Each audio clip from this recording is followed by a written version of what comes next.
My name is Buell Hawkins. I'm a retired member of the board of the Washington Apple Education Foundation, former owner of Valley Tractor, and also a former county commissioner. Well, I've been fortunate enough to be involved with WAEF since its inception. I was a member of the first board of directors. I was honored to be chosen to be elected first chairman of the board, and then when I stepped off of the board, I was the first member of the counselors roundtable. So we're going on 31 years, I guess, and I've been there since the beginning. I guess what inspired me is I wanted to be able to give back to the industry that supported my family.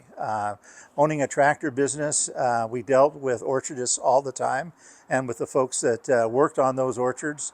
And I thought it was very important that I find a way to give back directly to the people who supported me. Yeah, I'm so glad to be able to talk about the history of the Washington Apple Education Foundation because it's been a big part of my life. In the very beginning, the foundation was created by the Apple Commission.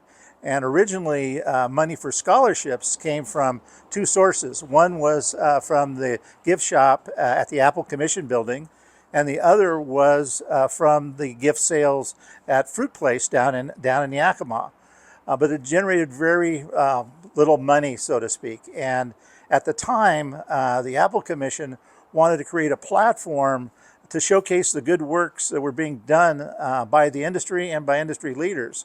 And the Washington Apple Education Foundation presented that platform. Originally, the mission of the foundation was to promote and enhance educational opportunities on behalf of the tree fruit industry. And actually, it was like a three-legged stool, so to speak, in terms of our original mission.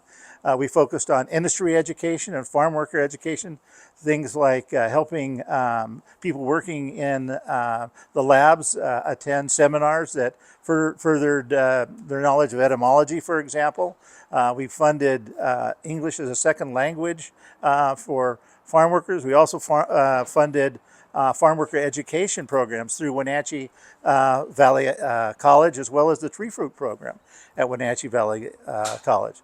We also did nutritional programs. We took over the program Healthy Choices for Kids, which had been started by the Apple Commission, and we inherited that, and we distributed for many years all the material that program consisted of. Went to all the elementary schools and high schools throughout the country. Well, yes, like I said, we started as part of the Apple Commission.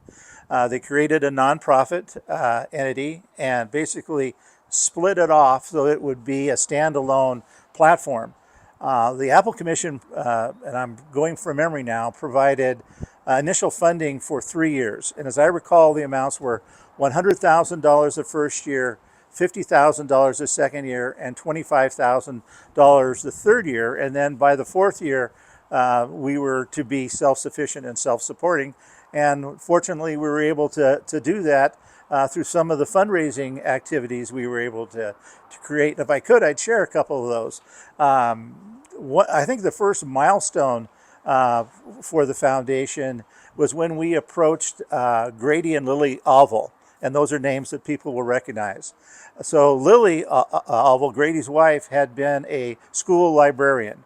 And Grady, of course, loved the tree fruit industry. It was a huge part of his life, the biggest part of his life.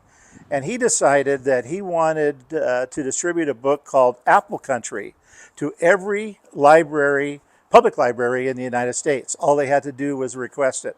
So he would pay for the books, and the foundation would pay for shipping these books all around the United States. Well, that was the first influx of money other than from the commission we received. And I should say that going to make that visit to Grady and Lily's place over a cup of coffee at their kitchen table was a gentleman by the name of Don Heineke and our first full-time executive director, Sherry Wyatt, and myself. Well, Grady had such a huge name in the industry, and which is highly regarded. The fact that he was supporting the foundation carried a lot of weight with other tree fruit growers. But one of the things I got involved in was I was asked by a hired fundraiser from the foundation to approach companies that derive their income from serving the tree fruit industry, like Kubota Tractor, John Deere Tractor, to see if they could come up with some money to help fund the foundation. And I said, well, the one company that I would approach first is Rear's Manufacturing. So from that office, I called Mike Rear. I told him that Grady Oval was supporting the foundation and what Grady and Lily were doing.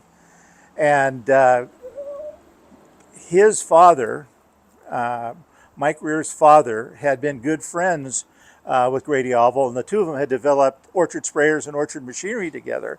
So the fact that Grady was supporting the industry carried a lot of weight with Mike. So after Grady made his donation to the foundation, and knowing the association between Grady Oval and the Rears family, and the fact that Mike Rear's father and Grady had worked on developing a lot of farm machinery, for the industry, I contacted Mike from the office right here at Valley Tractor, gave him a call, and asked him if he would consider donating a piece of orchard machinery that we could raffle off at the upcoming Hort Association meeting in December. And Mike agreed. He says, I'll take it to the board, but I think we'll help. And he started off by donating a sprayer, and that was 31 years ago. And shortly after that time, we approached him about donating something else. I did, and he donated a flail shredder. So I think this will be the 31st year that the Rears family has donated a sprayer to be raffled off. Those sprayers, I think, are going for like 20 grand now. So you can imagine, multiply 31 times an average of 15,000 and realize how much money the Rears family has contributed to the foundation, as well as the flail shredders now, which are pretty close to 8 grand a piece. And those are being auctioned off every year. So the Rears family certainly provided a jump start for the foundation, and it sustained us through all these years. One of the other things that helped with generating what I would call unrestricted funds, which are very important to the foundation, because they pay for the salaries of the staff, they pay for the distribution of scholarship material, doing the outreach to college students, and most of the time, the scholarships that are provided to the foundation, 100% of those monies go directly to the scholarship recipient.